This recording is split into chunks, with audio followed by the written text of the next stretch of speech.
Hello, everyone, and welcome to another edition of GnWC Weekly. That's the Game and Wrestling Connection. In, as in in, not and. I'm the Duke, and I'm joined by my good bro, buddy, old pal, guy. And I'm your mom. Wow. Your voice has changed, Mom. I smoke. Great rebuttal. But no, that's actually Larry. And we're just going to get right to it because we're both old guys. And just, it's just been one of those weeks. So, Larry, do we have any news and notes of note? I looked. I really have nothing. Just, okay. Interviews. This person said this thing about this person. The one thing I don't like what I see is Booker T was interviewed. And he comes off as a cranky old guy, old vet, and he kind of went to town on James Ellsworth. Yeah, I saw that. And just the synopsis of the interview was that James Ellsworth shouldn't have a spot on WWE because my guys in my school don't even get a sniff, kind of thing. And I'm just like, never mind the fans that go nuts when he comes out. Yeah, never mind the fact that he's over. Yeah. But he just shouldn't have a place there. He should be back in the Indies. Well, I mean, he hasn't run his course yet. Or never mind that the guy's been in the business for 15 years. It's not like he started wrestling last year, like probably a lot of people at Booker's school. Yeah. It's like. And Booker T is now on. I get it. He's now on a mission to name drop people on the pre-shows from his reality wrestling. Is that what it is? Yeah. ROW? Yep. Yeah. Row. So I don't know. He's just becoming one of those guys, and sucks. But that's just the brunt of all the news and notes of this week. To his credit, Ember Moon is from Reality of Wrestling. So so are the Usos technically, Okay. So like people are coming out of there. It's just Sure. I don't know. He has some vendetta against Ellsworth for some reason. I don't know. He actually wasn't the only person that I saw this week who was sort of bagging on it. I believe it was Meltzer even sort of as a side comment said, who is probably run his course at this point. It was just like, you guys are paying attention to the fact that he's over, right? It's not a matter of whether you like him or not. It's a matter of people watch and people get engaged in what the guy's doing. He worked a damn house show in the UK, and Twitter blew up about it. Yeah. Unannounced appearance on a house show, on a live event, and Twitter went nuts for it. Yeah. Does that say anything? It says he's over. It says he's over. And I don't mean like he's done. I mean over in the, insider wrestling terms that probably wrestlers get tired of hearing non-wrestlers use. But anyway, he's what you want in wrestling, something to get people excited. Right. And he's not a main event person, but he's in the main event. He's mixing things up. He's providing a little bit of comedy relief, a little bit of variety. Yeah. And is it going to get old? Yeah, sure. Everything in wrestling gets old. Yeah.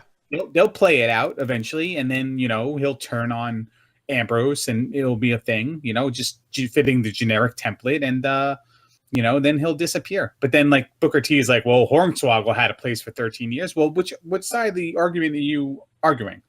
Yeah, well, he kind of does that a lot, but we probably do that from time to time. But speaking of generic templates, let's talk about Raw. Yeah, well, all right. So they're doing this us versus them, Raw versus Survivor, SmackDown, red versus blue kind of thing. And every team has a mixture of the heels and the faces and rivalries within. So every segment had we need to get on the same page. We need to have a match to get it out of our system. And then we need to get on the same page follow-up for 5 hours of programming this week. Yeah. It was nauseating. And then there were spots that were left open, and we'll talk about SmackDowns when we get there, because that's kind of the exception. But for Raw's sake, we had one person left on the men's side, and it was kind of leaked that Sami Zayn was going to be the fifth member, and I don't know if they changed that or what they did, but Then it becomes Seth Rollins. And then there was one person left on the women's side. Well, two people left on the women's side. One was Alicia Fox. Okay, who cares? And the other one, Sasha Banks. So It was like, okay, we have these mystery things. We built up a little bit of suspense for them, and they're the obvious choice. What wasn't so obvious was that the Shining Stars replaced Goldust and R-Truth. But again, who cares? You know what I mean? Yeah. Like, we didn't have let's make the fifth person of the women's division someone out of left field. And when I say somebody out of left field, probably Emma or Summer Rae or Eva Marie. You know, like even though Eva Marie is SmackDown, let's ignore that for the fact that it would have been a shock value if it was her. She is all red everything. Team Red. It not that Sasha Banks isn't the person I'd want to see wrestle and my favorite wrestler on the women's division on Raw, but it's like we have a mystery opponent, a mystery partner, or whatever, Sasha Banks. Well, obviously it was Sasha Banks. She's the only one left on the roster who's active. You know? Yeah. And it could have been Dana Brooke, but at the same time, it becomes this is one of those things, and I don't want to jump on this soapbox too long, so I'm just going to kind of say it and be done with it. It's in that category of insulting your intelligence that a lot of people bring up when they talk about today's booking, that they pretend something's a big surprise when people have been saying it for months, and not necessarily in this particular instance, but there are cases of that happening where for months people are saying, oh, it's going to be this. Yeah, it's going to be this. It's definitely going to be this. And right when people are like, well, maybe it's not, because why wouldn't they have announced it by now? Then they announce it. Yeah. So for me, it's not insulting my intelligence in this instance, and I get what you're saying. It's more of like a fact of nothing ever happens. Yeah. Okay. Going back we're back to the James Ellsworth point, like that's something that happened out of left field. It was some unknown jobber who got in the good graces of a former champion and has made an impact basically as like a little bit of a comedy act. Sure. But on this end, and I'm not doing this Raw versus SmackDown, I'm just doing it storyline versus storyline. It's like nothing's happened. We're setting up a plot where something could happen. And then it's the obvious choice. Now, who could it not have been other than Sasha Banks? Well, again, Dana Brooke, fine. That's not shocking. Emma returning is something. Something happened. Somebody returned, even though we've been promoting her for a while. Summer Rae, no big deal there. But then, Eva Marie would have been something where it was like, well, we hate Eva Marie. But now here she is taking the spot of our beloved Sasha. It would have been something. Jumping ship to Team Red because she is all red everything. So like there's a lot of stuff happening there, and she's filming a movie and blah blah blah, and stuff can't happen and they don't line up, whatever. But the point being, we got the top two people available for the mystery spots of the top two teams. And I don't know. The only thing that was a little bit fun on the show was that Sami Zayn earned the right to be the number one contender for the Intercontinental Championship, and that sets up something we'll talk about with with Dolph Ziggler when we talk about SmackDown. Sure. And then the only really good thing from Raw, and I know you only caught highlights of it. Did you see the end of the main event?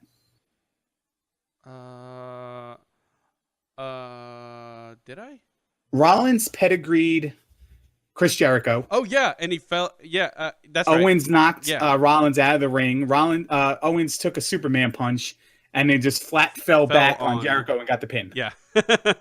It was such a cool ending to the match that it was just amazing. I really wanted I wanted Owens to pick Jericho up and start hugging him. We did it. Yeah. But it didn't happen that way.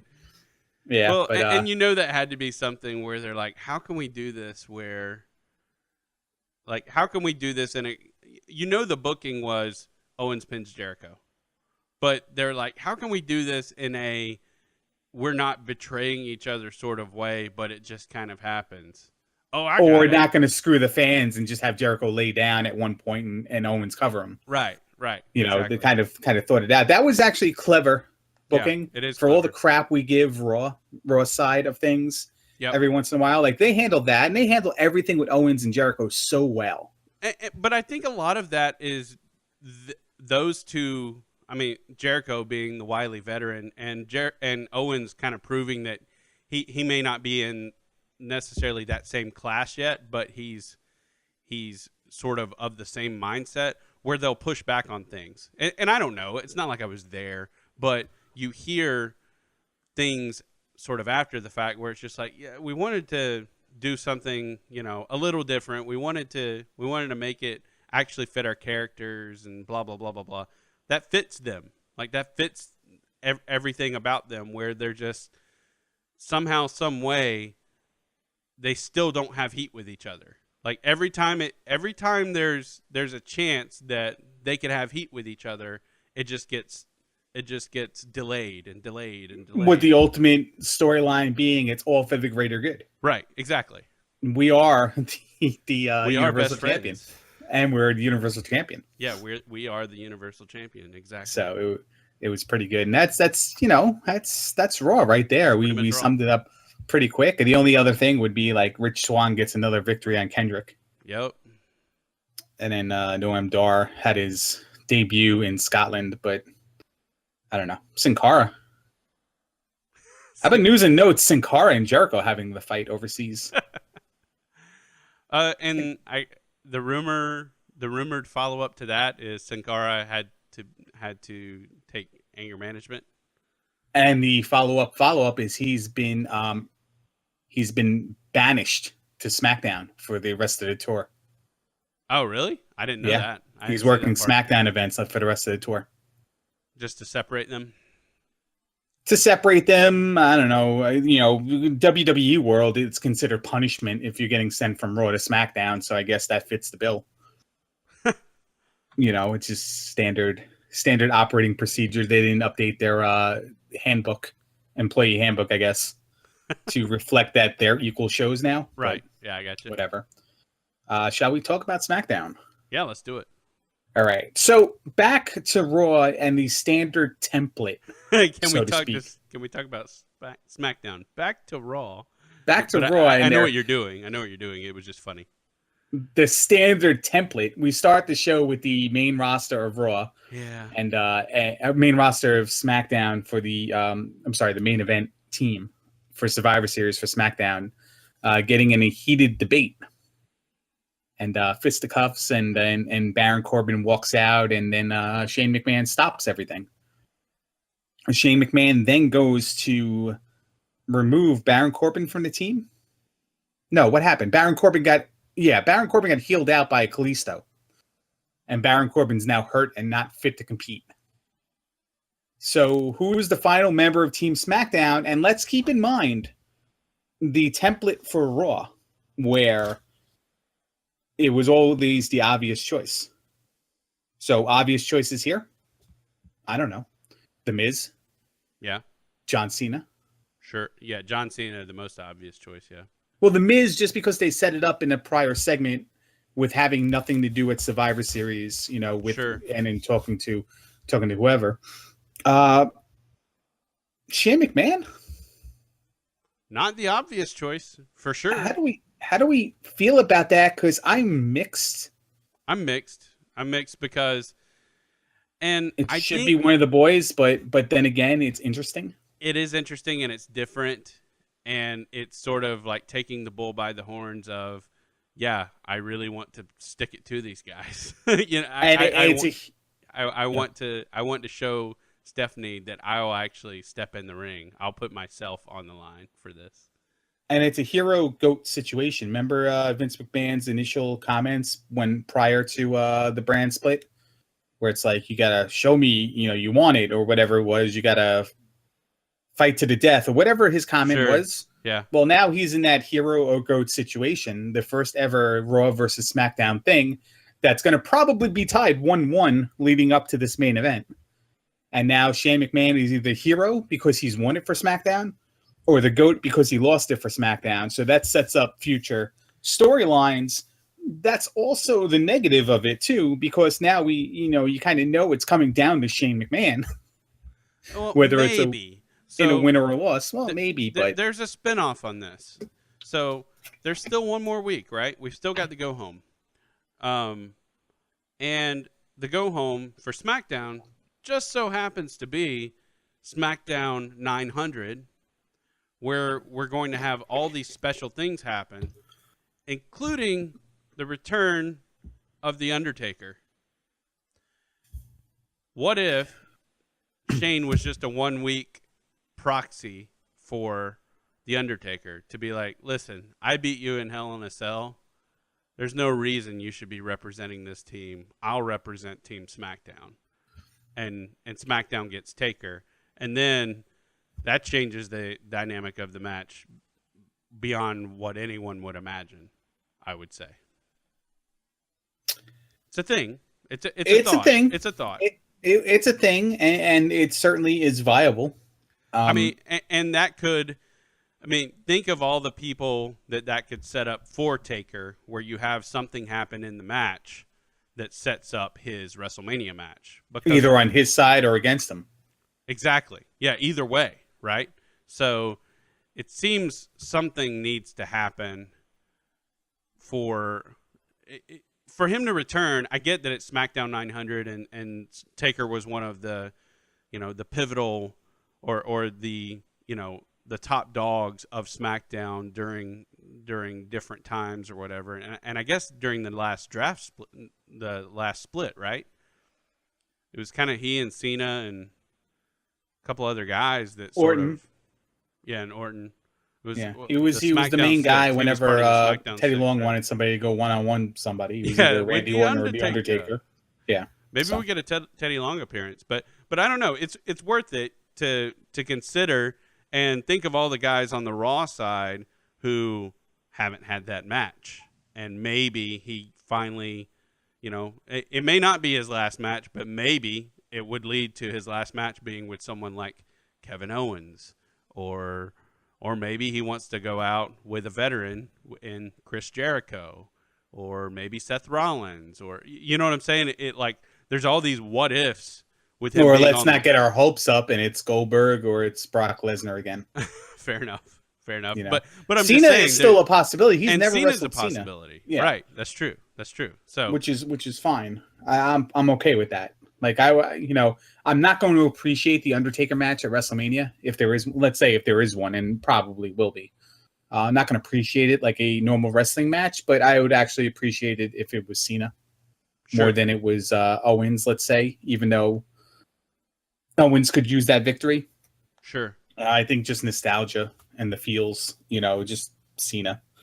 Yeah, for him to finally kind of sign him off. Yeah. But that now, was worth mentioning, that Taker could take Shane's place. That this could just be a 1 week announcement. It certainly was. Now, here's the thing. Raw versus SmackDown at Survivor Series, Dolph Ziggler puts his title up and Sami Zayn is the contender. But Brian Kendrick is putting his title up and Kalisto is the contender. The winner of the match gets the Cruiserweight division. The winner of the IC match gets the IC title. Duke, why do I feel very strongly about Sami Zayn taking the IC title to Raw and Kalisto taking the Cruiserweight title and the division to SmackDown? Because guess what? We air right after SmackDown. You're answering 205. Your question. You're not letting me answer it. 205 Live. Yeah. That's the answer, because 205 Live is going to be on Tuesday nights right after SmackDown, and it's live. It's right after SmackDown Live, so obviously they're touring together, or it seems as though they would be touring together, because you highlighted why it would be stupid any other way last week. So, yeah, it's kind of one of those things where it's like, this is another one of those things where it's just like, we know the outcome, so like you're not fooling anyone. Like you're advertising 205 Live during the shows. So we know that the cruiserweights, like anyone with just a half a brain cell to think about this, can put it together. That was my dummy air buzzer. Yeah. Dummy, yeah. Listen, let me play devil's advocate here. Uh-huh. What if we're in a world with the Noam Dars and the Drew Gallix and the Davaris and all that, where they just have a schedule that's like, okay, you 4 guys are going to be on. You're going to go to this SmackDown taping tonight, this week, and everyone else is going to be at Raw. You know, your Tony Nese, your Rich Swann, your Cedric Alexander, your T.J. Perkins, your Kendrick. You're going to be on Raw next week. Tony Nese, Swan, and I don't know, the dude Liam Gallagher. You're going to go to 205, and everyone else stay here. So it's not like necessarily they have to work Raw, and then then the next day go to wherever SmackDown's taping, and then do 205. After that, they can just have a schedule where it's like, well, these guys are going to be on with SmackDown for 2 weeks on, 2 weeks off. With SmackDown, and we'll cycle them back into Raw for a tag team 6-man tag match, and then so they can have the cruiserweight division represented on Monday night and Tuesday nights after on 205, rather than twice on Tuesday nights, once on SmackDown, once on 205 Live. Does it make sense overall? No, because 205 will never have the title unless they're treating that as a non-SmackDown show, even though it's on SmackDown. But it's cruiserweight, so it's it's inside of Raw. It's in the Raw bubble, so the title can be defended on 205 Live. I don't know. Yeah, I mean, that's not a bad idea. That it sounds more complicated than they would want it to be, because it really does. Going back to what you said previously, to me, it seems like the cruiserweights are being banished to SmackDown. But Neville will never get the title then. But Kalisto gets the title, and I'm like one half there. Yeah. Because I think I said, how long will it take for Kalisto or Neville to get the title? Yeah, yeah. It's like 3 months. Okay. Yeah, it's one of those. Well, and it's a. I don't know. We'll see. We'll see. It seems like it's just baked in already, though, that the titles are going to switch shows because of 205. But maybe that's part of the thing. Maybe that's part of the whole. Maybe it's meant for us to think that. I would hope. I would hope it's meant for us to think that, and then they change it up on us a little bit. It is worth mentioning. Sorry, what were you going to say? And then I'm going to say one more thing, and I'm done with this particular part. I'll say one quick thing, and then I'll follow up your follow-up, sir. Okay. I will say, I think I talked myself into my devil advocates scenario, but go ahead. Yeah, well, and this sort of goes along with that scenario. It's worth mentioning that on Talking Smack, Daniel Bryan was all about Dolph being Miz was still giving him the silent treatment, and Maurice sort of barely made it through what she was supposed to do. It was a little rough, but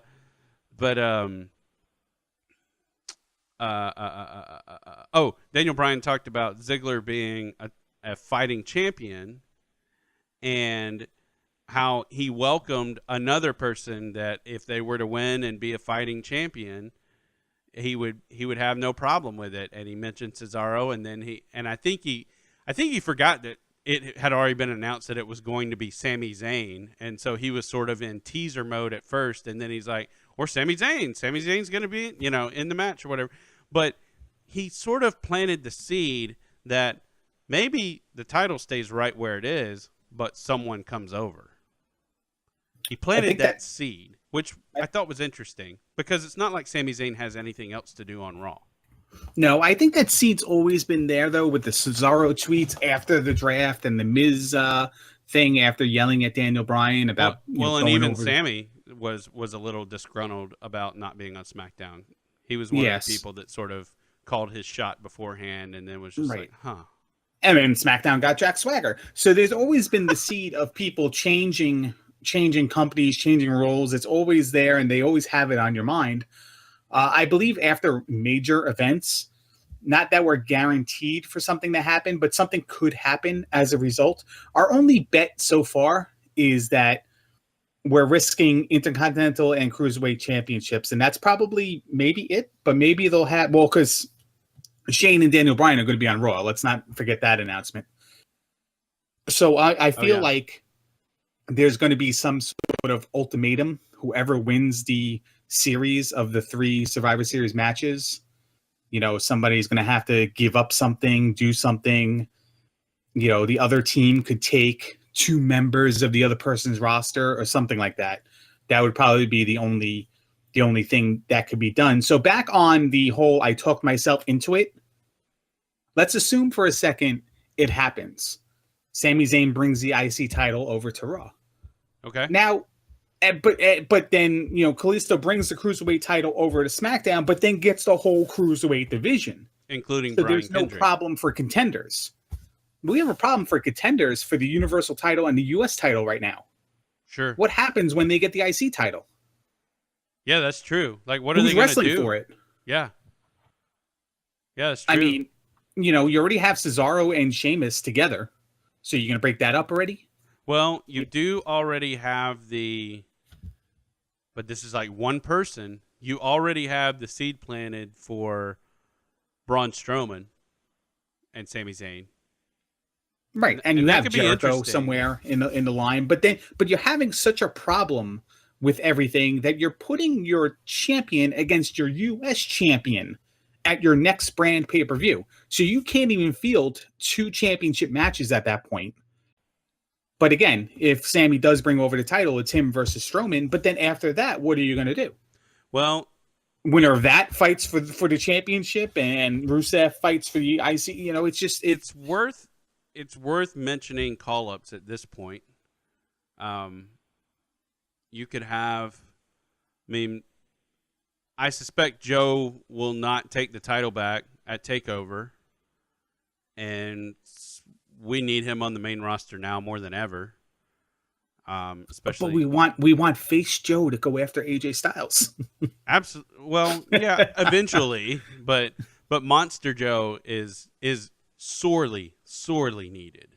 Monster Joe is the monster. He's awesome. Yeah, salty Joe. Yeah, salty Joe. Yeah, salty meme Joe. That's like him so setting good. Up the table and everything. That was great. We'll get to it. In a we'll talk about that. Yeah, but he's very, very needed, and he's playing up the guy on the way out type thing on NXT right now. So hey, can I pop you right now? Yeah, pop me. Sami Zayn brings over the title. 10. Oh yeah. I was gonna get there. Well, Sammy comes out and gives one of his impassioned promos and just says, I'll take, anyone who wants to fight. He essentially restarts the open challenge. I see open challenge. Yeah. He starts an open challenge style type. He restarts gimmick. It, except he was answering the call for the match of the person who just started it, Dolph Ziggler, but he starts it. Well, you know what I mean. I just wanted to. No, first time ever. He's going to start first ever Intercontinental Open Challenge. First time ever. By the way, first time ever, Emma is going to be on Raw. First time ever on the WWE. Yeah, first time. You mean Emma's debut? Yeah, they got to drop the first time ever garbage. Anyway, I'm pretty. I could see him putting that challenge out, and then you have 10, and hopefully, doing it right after Survivor Series. You've got all the smart NXT crowd there coming off of TakeOver and Survivor Series, and I suspect you would get a massive response to Ty Dillinger showing up for anything on Raw. So that could be cool. Yeah. Directly, again, right place, right time, directly after Survivor Series that Monday, yes. Yeah, absolutely. The next Monday when they were in probably Biloxi, Mississippi or wherever? No. Right. So that's the thing. Call-ups are big right now because there's so many people you could call up and still not ruin the division. But at the same time, it's like, well, you're not going to get your big guy. You're not going to get Nakamura. You're not going to get Rude. Rude's going to be the next guy to fight Nakamura. Sure. So you're not going to get Nakamura. You're not going to get Rude. Austin Aries is hurt. You'll get Joe. Joe's no, I wouldn't say run its course in NXT because he's still doing great stuff. But what does he do next after this? He's had like a 17 main event run, 17 takeover in a row main event run. I'm pretty sure I one plus or minus margin of error one show. I think. What more could you do with Joe except have him destroy people and bring a little guy over? Well, I think the main roster needs him. The good thing about moving the IC title to Raw is that the small condensed show that is SmackDown could probably utilize the Cruiserweight division better. And this was my argument to you a couple weeks ago, against my argument a couple weeks ago, but that argument included the IC title still being on SmackDown.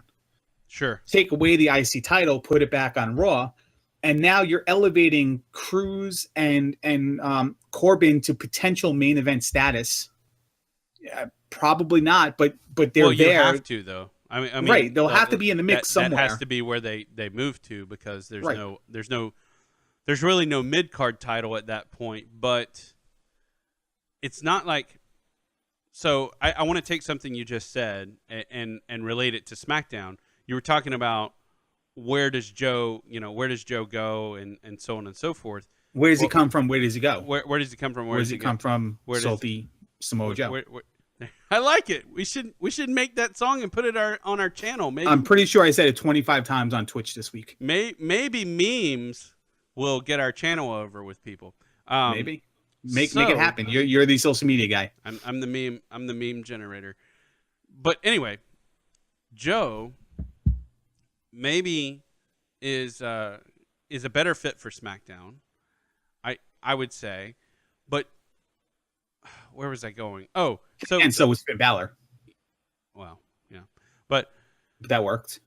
But NXT is crowded with main eventers. That's what I'm trying to say. NXT is crowded with upper mid card to main event style personalities at the moment for NXT's format. Within the confines of we do an hour a week and then we do a big show once every 3 months. NXT is crowded with main eventers.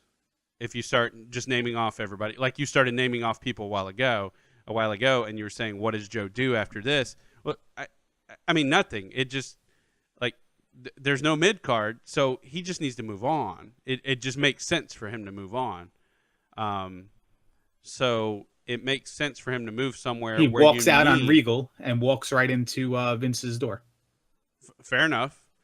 But it makes a lot of sense for him to move to SmackDown, where you need another guy who can just step right into the main event and be this monster that shows up. And then there's history already established that they can easily recognize, especially with Tom Phillips on the desk now. Is that a new thing? Because he was there for a segment and didn't say anything. Then he was gone. So I felt like it was taped out of order. I guess he was teaching all the guys how to transition. I don't know. But anyway, because none of them know how to actually transition from one spot to another, and he was nailing it for them. But it could be, like you said, it was just taped out of order. But but yeah, they made the announcement on the website that he was now he was going to be part of a 4-man commentary crew. Is that a slap in the face for a boy, Mauro Ranallo? I think that's more a hey, David Otunga, step up your game, bro, or you're gone. Okay. That's what it should be because Tom's really good. So anyway, and I think it probably connects to Corey and Ranallo, Corey and Mauro doing the cruiserweights, doing 205 Live. Yeah. I think it correlates. I haven't really seen anyone make that connection, but I think that's what the deal is to give Mauro a break so he's not calling 3 hours straight sort of on his own. because the other guys are just, saying random crap all the time. So anyway, but I say Joe fits the narrative of SmackDown, where you have this monster come in who has history with kind of everybody except for a couple of, he doesn't really have history with Dean. So that's a cool, compelling story that you can play that. But he has plenty of history with AJ, and he has NXT history with Corbin and Cruz. So I took a really long time to get here, but circling the wagon back around to where we hopped on it, this gets Cruz and Corbin into the title picture when you start, or at least vying for the title when you put Joe in that spot where he's sort of vying for the title himself, kind of is the gatekeeper at times, and maybe he's got the title at times. It gives those guys someone to play off of that they're already familiar with, and so they can get even more comfortable with what they're doing.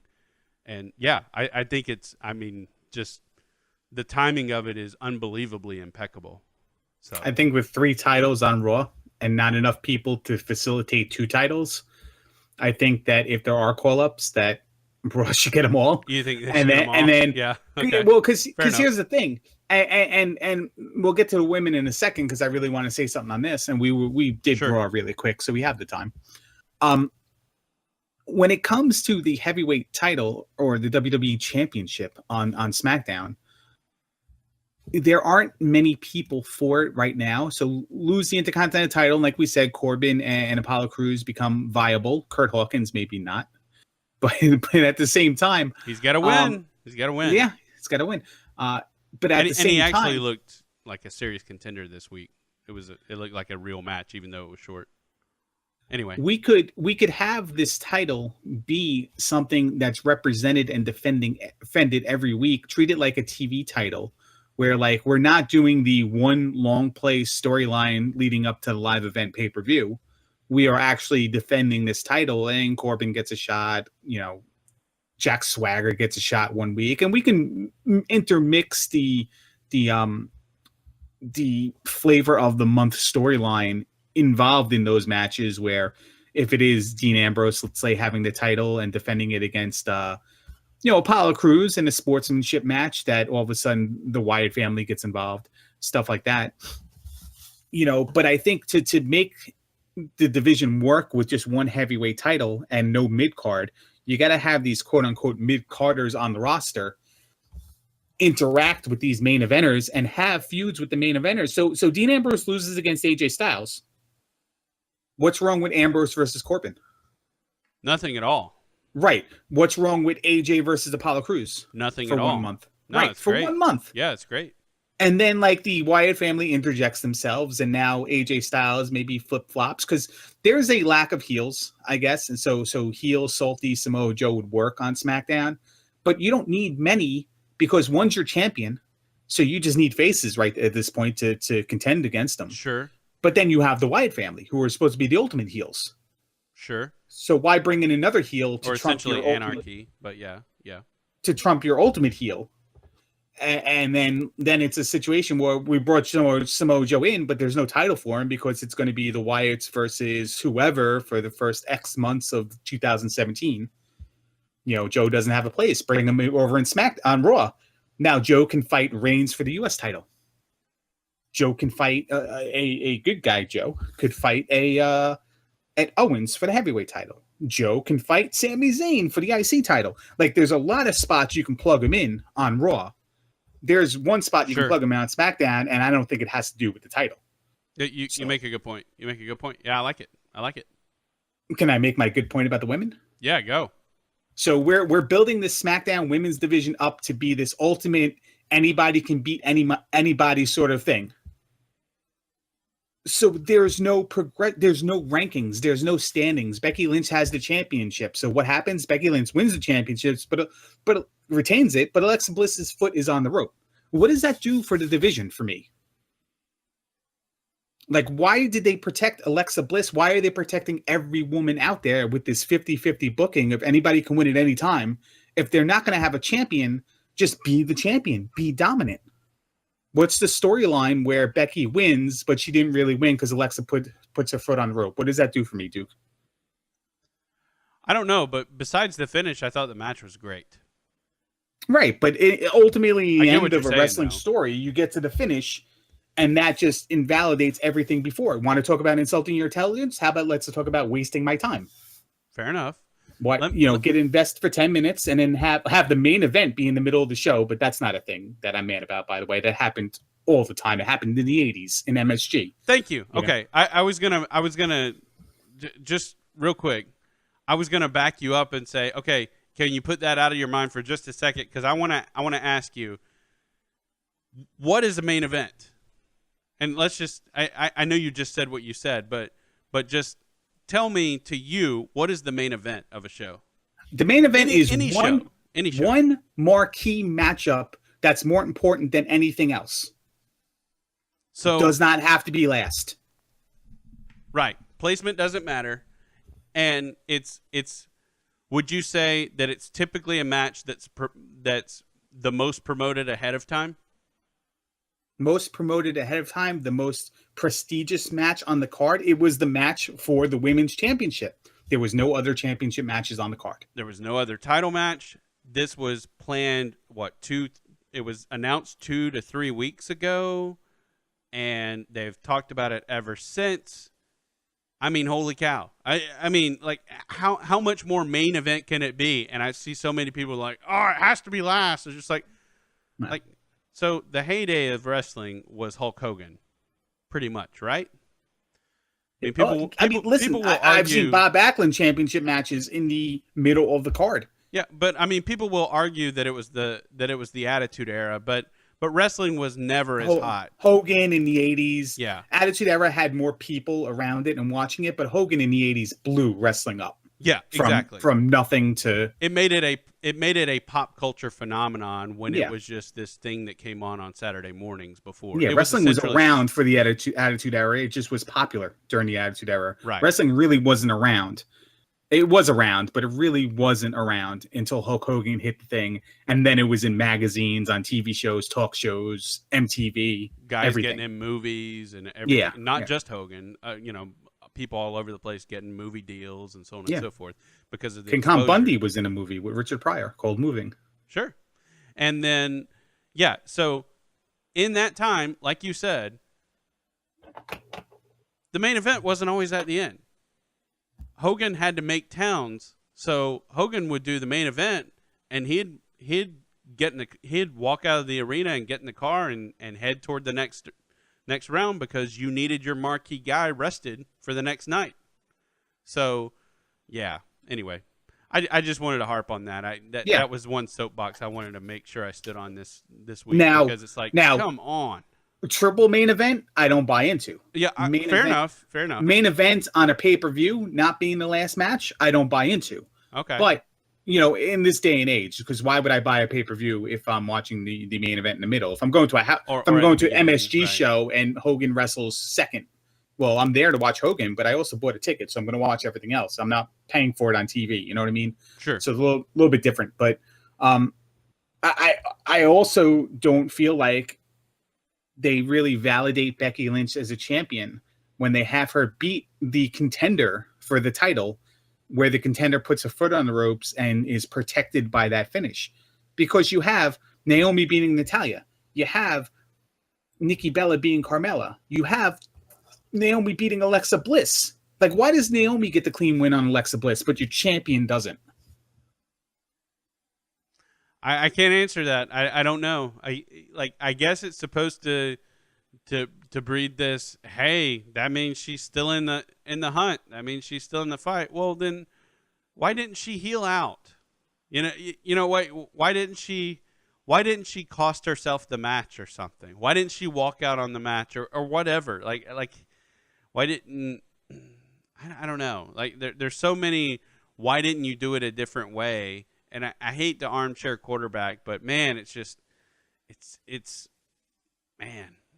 for a match billed as your main event. Yeah. And being a women's match, and you're in this women's revolution phase, and SmackDown has the best women's division in wrestling, why is your champion not a clear front running champion?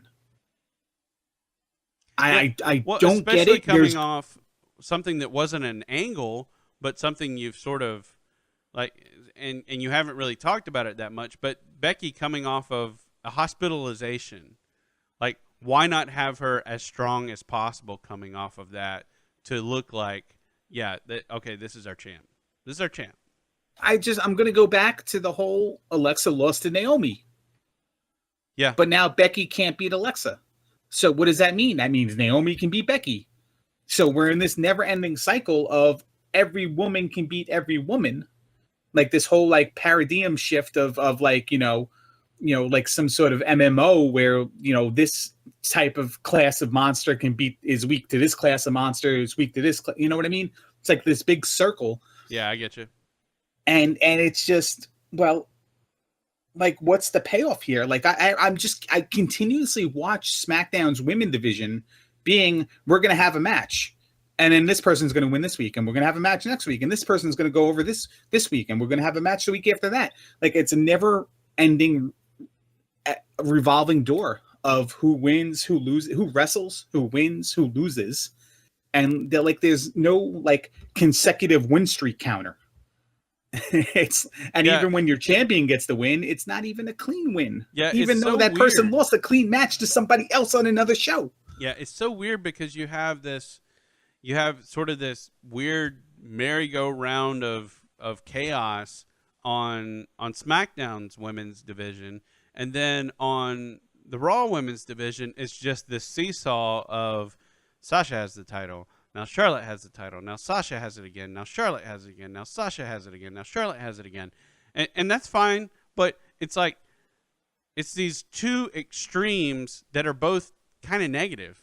It's like, why can't we find the happy medium of we have a champion who's a dominant champion, and not just they always win at pay-per-views like Charlotte, but a dominant champion who just can't be beat.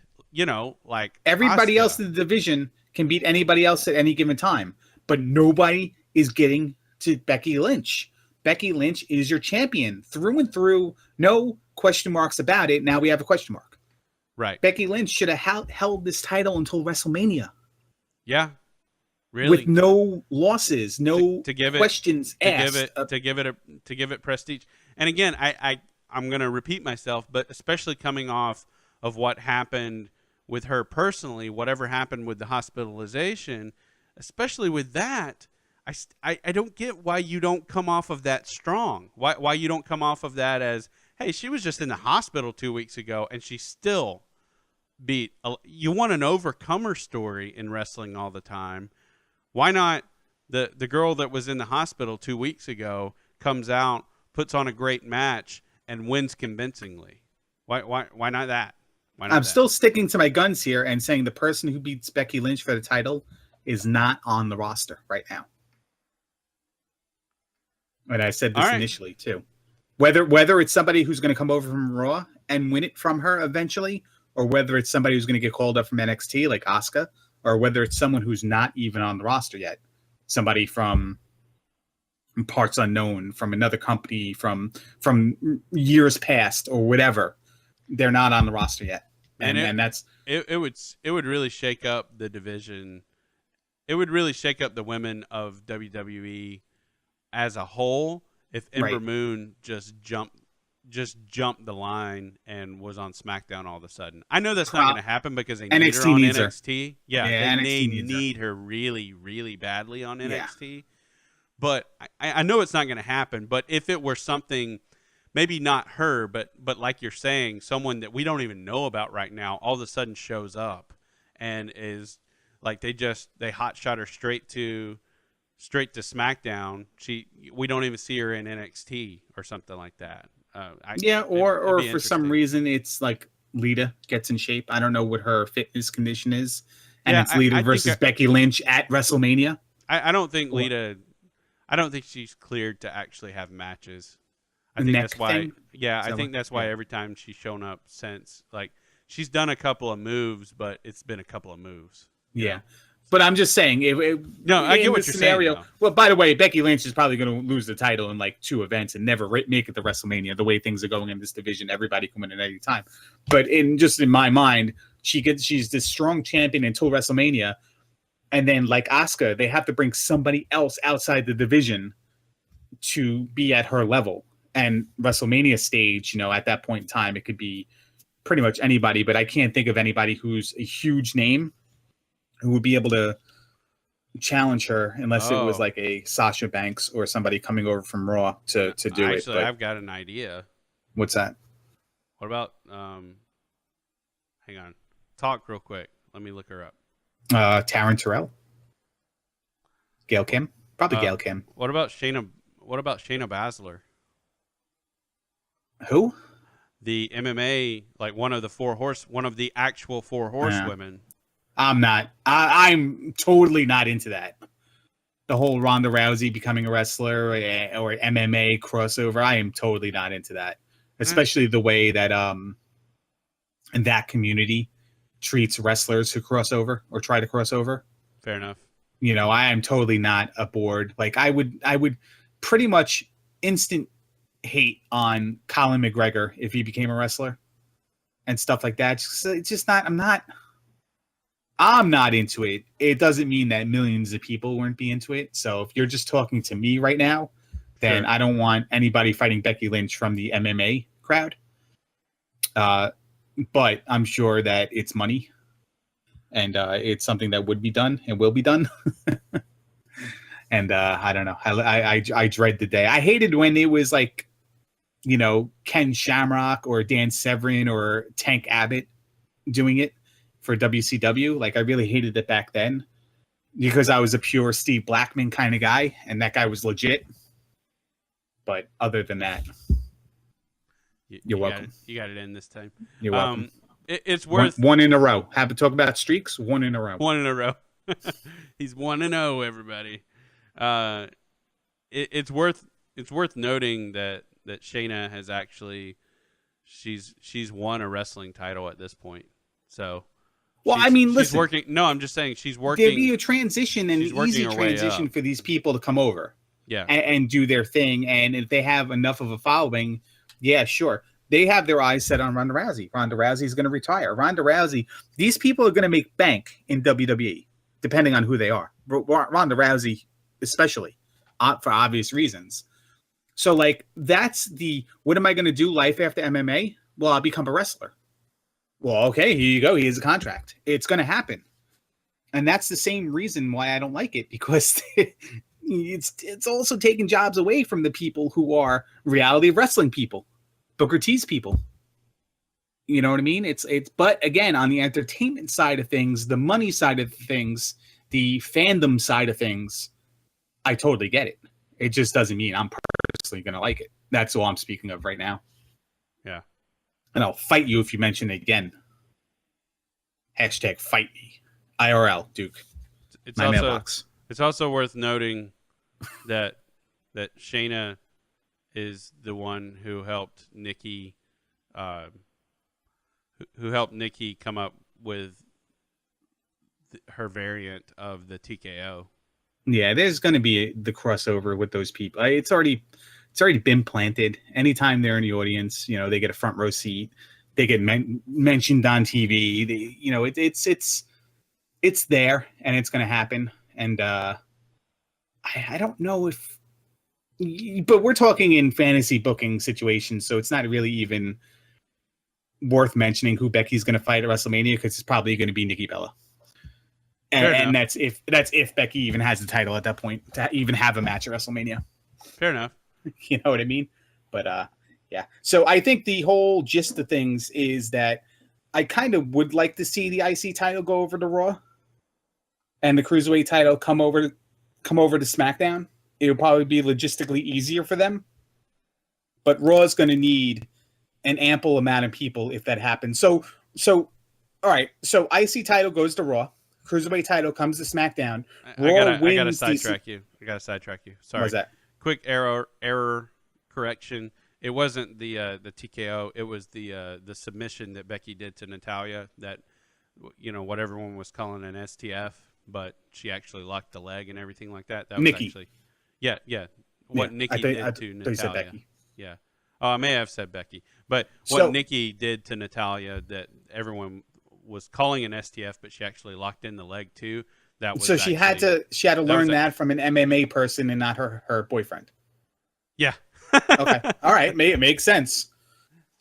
So Well, she helped her. She helped her with her training because she's been training at the performance. Shayna has been training at the performance center. So yeah. okay, so IC title to Anywho, Raw, sorry. Cruiserweight title to SmackDown. So Raw Survivor Series matches. Raw wins the Survivor Series matches, the best 2 out of 3, whatever. And fantasy booking stipulation is now they can bring 2 people over from the roster. Okay. They bring over Baron Corbin and Apollo Crews. So now you have fodder for the IC title and the US title. Well, I mean, you actually have a mid card there now. You call up Samoa Joe. As you opposed to a bunch of. Sorry, go dissolve ahead. 2 tag teams. Sheamus, Cesaro, and I don't know who else. It doesn't matter who else. Well, they're all pure tag teams over on Raw, aren't they? For the most part, yeah. Goldust and R-Truth. I don't know.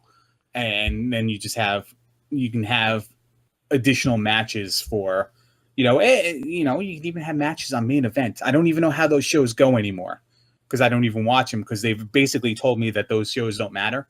So I don't even need to look at results. Right. At this point, but I feel like the 3 titles on Raw with the 3 hours and like a little bit better of a roster will be good, and then your tag teams, your cruiserweights, your women, and your main event on SmackDown, and maybe even cruiserweights just to 205.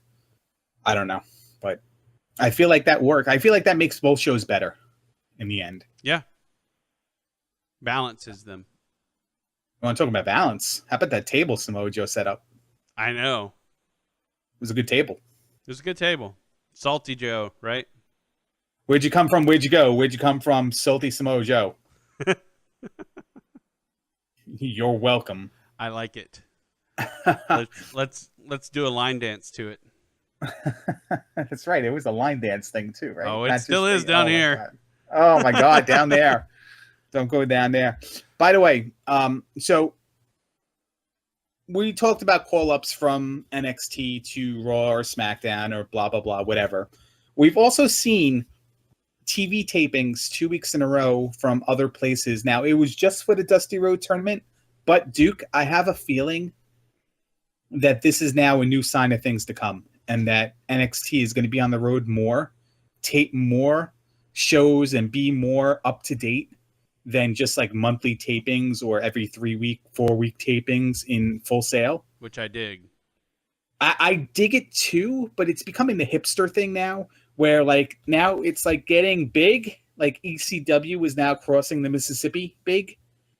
And like I feel like at the same time, like, oh man, I really hope it doesn't get oversaturated, watered down, because we talked about how NXT works for us.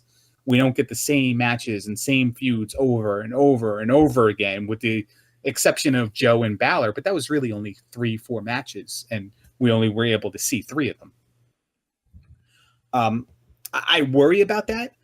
I also worry about the rotation of people in and out of NXT maybe becoming greater or lesser, either or. Because NXT would then need everybody to tour. So not a lot of people will progress from NXT that weren't like big time free agent signings that kind of get rotated in and rotated out. I don't know how I feel about it, but if they can make things a little bit more up to date, I might dig it a little bit more, a little bit change of venue. I may dig it a little bit more because I got to tell you, what they do, they did Los Angeles, and before that they did San Jose. What were they before that with the other matches? I don't remember. Yeah, it was definitely somewhere in California. San Jose sounds right. Yeah. And I gotta tell you, the crowd was still good. The production was still good.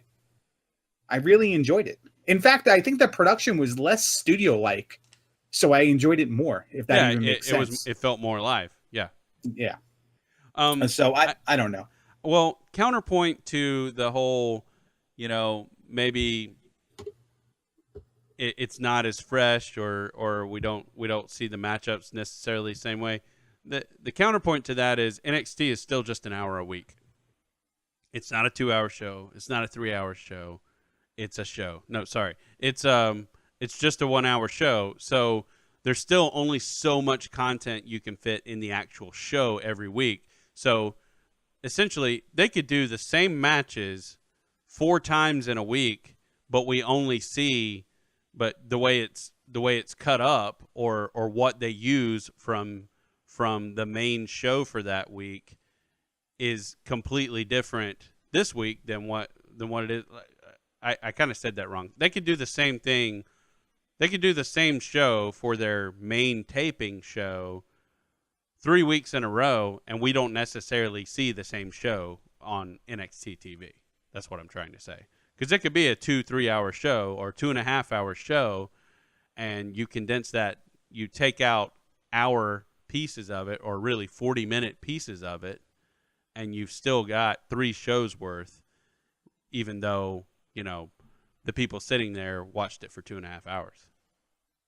Get what I'm saying? Yeah, and that's kind of it doesn't necessarily change our TV content, is what I'm saying. No, but yeah, because the last 2 shows we saw on NXT TV was an integration of Full Sail versus live tapings as well, both Right. mixed in. One taped probably a couple weeks before the others were taped, and it was presented as it was, like they always do. They present it like it's live, like it's a first run TV show. This was the first week where I've seen them actually put up a previously recorded thing on the screen as well. So whenever they showed like the matches coming in and out of their commercials, or coming just out of their commercials, they would have a previously recorded graphic on the screen, on the top right hand side of the screen. That's the first time I've ever saw them acknowledge the fact that what we're watching, we're not watching in real time. Yeah. Yeah, which was interesting. Yeah, so I guess it's just to say, hey, we did this on the road. We weren't back home, even though it's all pre-recorded. Right, exactly. I mean, listen, I feel like everybody knows at this point that it is, but right. There's still probably some people in parts of the world that feel like whatever they're watching is genuinely on at the time they're watching it, but probably very few than like maybe in the early 90s, late 80s kind of stuff. I don't know, but about this week's NXT, it was fun. I enjoyed very much the end of the Authors of Pain DIY match. That was really, really, really good. Really, really, the really whole good. Revival hiding under the ring and then taking out Gargano. Yeah, it was really good. By the way, Ciampa got his head smashed on that double Samoa drop. Okay, so I watched it back several times. I don't think he did. It looks like it, but I don't, because I still don't know the difference between Akam and Rezar. But I think it was Rezar who did did it. But if you go back and look at it, he doesn't land. He doesn't land with all his weight on, like, he kind of lands on the small of his own back. Does that make sense? He sort of stops his fall. Like he knows like he realizes, oh crap, I'm about to just like destroy someone's brain. It still drove Ciampa's head into the back. No, he still hit. Don't get me wrong, but it wasn't as squashed as it looked, as it appeared the first couple of times I saw it, I guess. By the way, Dana Brooke squashed Bayley's head as well. Oh my God. That was awful. I don't even think that was Dana Brooke's fault. Was it Alicia Fox who threw Dana Brooke out that rope or whatever? Like 2 spots happened in such a small spot, small space. And they were all on top of each other for no reason. Yeah. So, but that was nasty. But I was like looking at the brackets, and this is NXT for you. And I'm like, well, I mean, clear-cut winners here are going to be DIY. They're going to win the tournament, and then they're going to be a reputable, viable contender for the titles again. Not that they even need to be because of the stuff that Revival are doing to them every week. But I'm like, okay, it's guaranteed that DIY is win. Nope. Not guaranteed. Authors of Pain versus TM61. Yeah, and talk about building up. I mean, they've really built up Authors of Pain, of course, but TM61 has kind of come out of nowhere, and they've had the background. The background. Yeah. They've been doing stuff, but not really. Yeah, and they've kind of had this this sort of unsung hero type role in the tournament where, you know, they have this weird 1v1 match because of Aries' injury, and then so it's Thorne and Miller. Miller was in the 1v1 match, right? I believe I think so. And then and then you have Thorne, who essentially is the mainstay of the next match. And so it's like they've had they've had one guy in the ring for 2 matches in a row now. So now they'll have their deal. By the way, did you know there's actually going to be a gimmick in the finals match? Have you seen this? Thorne won. Did we say Thorne? Yeah, Thorne in the second one, right? No, Thorne was the one that defeated Roderick Strong. Oh, okay, so then... Yeah, it was the guy with the tattoos. I just forgot their names. Oh, okay, gotcha. Well, Thorne was... It wasn't the guy that looked like Roderick Strong. It was the guy with the tattoos. Oh, okay. Well, then he was the one that was mainly in the match for the second one too. So stipulation for the main event? Or for the finals. Yeah.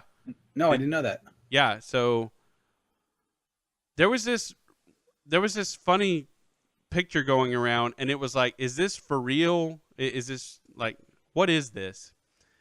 So 2 months ago, I think it was about 2 months ago, 6 weeks to 2 months ago, there was this picture of a new toy that was going out. And it was a ring that had a cage over it that you would like put someone above, you would suspend someone over the ring in a cage. Paul Ellering in a cage match? Hang on. And on the box, this was a new toy. On the box, it said, it had a sticker, as seen on NXT TakeOver. And people were like, okay, is this a joke? Is this just weird marketing? What is this? And then someone had brought up, well, Paul Ellering was suspended in a cage before because he kept interfering in matches. And lo and behold, it was a classic 80s staple. Yeah. Lo and behold, for the past 2 weeks, Ellering just keeps interfering in matches. Well, there's a video on WWE's YouTube channel right now where Thorne and Miller are talking to Regal in his office, and he's got the toy set sitting. He's got the ring sitting on his desk, and they're sort of mentioning it, and it's sort of just an offhanded comment where Regal's like, yeah, they send me these things for free. I give them to my nieces. And so it's just kind of like this passing thought, but it's sitting there on the table behind him. Ellering comes in and kind of gets in Regal's face, and Regal says, well, Shane Thorne and Nick Miller have been talking to me about their match, and I want to make sure you understand that you're not to interfere in this finals match in any way. That we don't want to. I will not have this tournament end with interference and, you know, essentially disrespect the name of Dusty Rhodes. Is essentially what he says. And so they're kind of giving each other the stare down, and then I believe it's Shane Thorne who's just like, well, Mr. Regal, and they kind of like look at the box, and they look at Ellering, they look at Regal, and they're like, well, what? And they kind of point at the box, and Regal says, that's not a bad idea, Mr. Ellering. You'll be suspended from a cage. You'll be suspended suspended, or you'll be suspended above the ring in a cage during the match to prevent you interfering in the match. So Paul Ellering in a cage match. Yes, it's happening at NXT Takeover. Allegedly. WWE.com has a top people locked in shark cages photo gallery now. And it's all Paul Ellering? Well, no, I don't even think it's any Paul Ellering so far. It was a lot of Jim Cornette, which I remember. But Jericho, Helmsley, China actually ripped the bars open and jumped out. Teddy Long when he managed Doom, Ron Simmons and Butch Reed. Yeah. A lot of WCW ones. Jeff Jarrett was in a cage at one time. And nothing Paul Ellering at all. But it's 53 picks. Wow. A couple of them are just duplicates of the same person in the same cage in the same match though. Right. So yeah, I mean, look, that does nothing for me. Honestly. 2 out of 3. But it is Ciampa different versus Revival. 2 out of 3 falls though is kind of the gimmick. Yeah, no, that's the actual gimmick of the match. 2 out of 3 falls. So. Yeah, which is good, and you still have Mickey James, you have Ty and Bobby Roode. It should be a good one, and I say this all the time. Probably not going to be my favorite takeover, but it's probably not going to disappoint me. Right. It's going to be one of those things where it's like, they're having to rely on all these gimmicks, and then we're going to see it, and it's going to be like, holy crap, that was really good. But the return next week. The return. Days before Takeover Toronto. Yeah. I still think it's Samson. I still think it's Samson because I don't know who else it could be. I don't know who else it could be, and they're building him up as like this star, and who else would be returning, and I feel like they wanted him to be a babyface initially, and just it didn't get over in house shows, so they let him be the bad guy.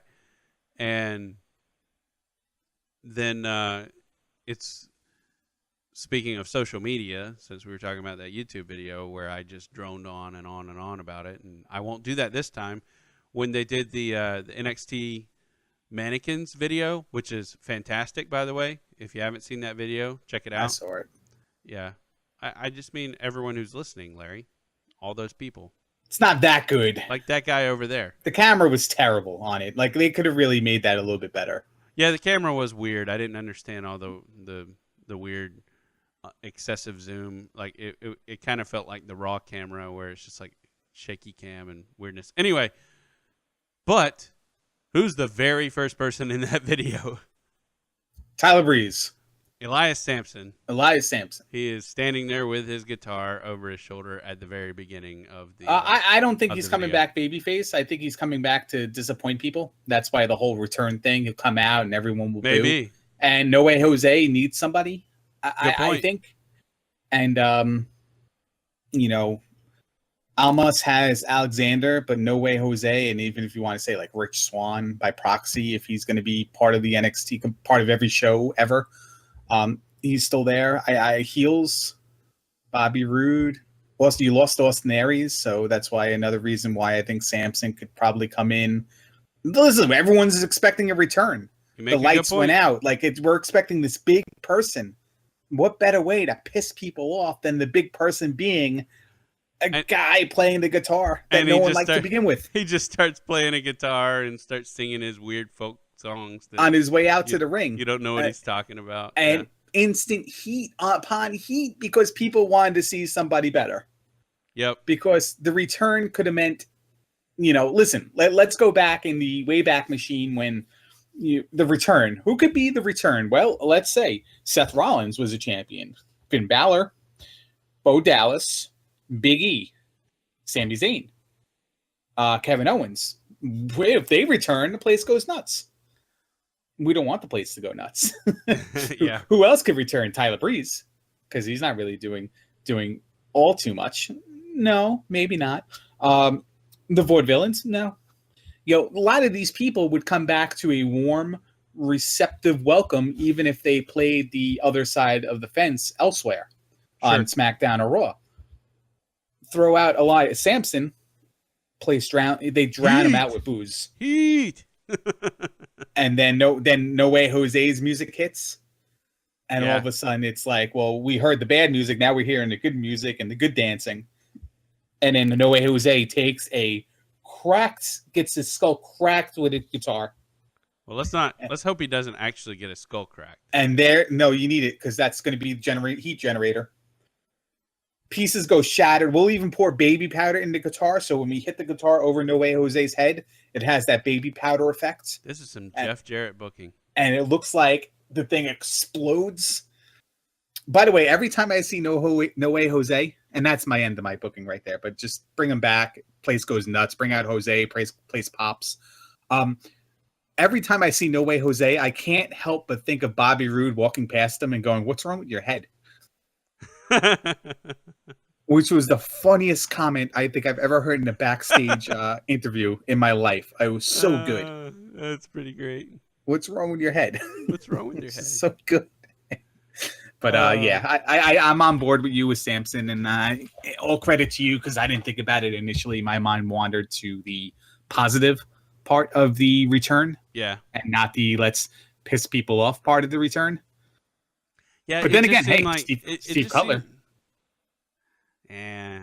But imagine it's Angelo Dawkins who comes out with two headbands, and then all of a sudden it like it's a rock star, and that's kind of how they pitched him originally. That's how they pitched Samson originally. So, it just kind of makes sense. And he's, they had him in full gimmick in that video. So, which that was after I had already made the prediction, but that felt like a confirmation. But a lot of people were in that video. Yeah, but that just felt like a confirmation. Weren't people not in NXT in that video as well? People on the main roster, a couple, or no? I don't think so. Okay, it was very hard because the camera and the way I watched it on the iPad, so it was very hard to make out every single person. Right. But I liked I did like a few of the poses, like Peyton Royce and Billy Kay. Yeah, I thought their pose holding cool. The rope pose. Peyton Royce, that was talent. I mean, like that's even move. That didn't. Like I'm like, how did she pull that off? That's some serious composure. Was that Grand Metalik on the ropes too? I don't know. Like there was a lot of people that I think it was Lindsay. Lindsay standing on the turnbuckle. Oh, it was Lindsay. Okay. Yeah, in his full gimmick, full entrance gimmick with the cape and everything. That was pretty impressive. So yeah, that was pretty cool. What was the other fun thing that happened with NXT? Oh, Rachel Evers. Do you understand the significance of that name? She wasn't Fazio this time. No, Rachel Evers. Do I understand the significance to that name? Yeah. Evers. Evers. Backwards, it's Severin. No. Do you know yet? I don't. You can tell me. Lance Timothy Evers, known professionally by his ring name, Lance Storm. Yep. And also one of his daughters' name is Rachel. So it was essentially a shout out to her trainer, an homage to her trainer. Okay. And just saying, hey, I just want her to have a different name every time she's on the show. Yeah, I'm part of the Storm family. And that's gimmick infringement, though, if she does that. Yeah, but she didn't because other people do it. Yeah, but he was very appreciative of it on social media. I thought that was pretty cool. So I thought they were dating at one time. No. They had a rapport once upon a time before she even debuted on NXT. Well, it's because she trained boyfriend girlfriend kind of tweets. Nah, it's more father daughter type stuff. So I don't know. Yeah, but it should be pretty cool. Should be fun. I'm very much looking forward. Like I just said, I'm very much looking forward to Takeover, even though I just said it wasn't something I'd probably be that much into, but only because I understand that it's NXT. Yeah, so I understand they always find a way to over deliver. Yes, that's the word I was looking for. Thank you. Over deliver. But it should be good. I'll tell you a show you don't have to worry about over delivering, and that's this show. Good morning, good afternoon, good evening. Wait, whatever we're done? it is for, I think, aren't we? We don't want to talk about the 1990s game shows. Good morning, good afternoon, good evening, whatever it is for you. I'm the Duke. Larry, take it away. Big bucks, no whammies. Stop.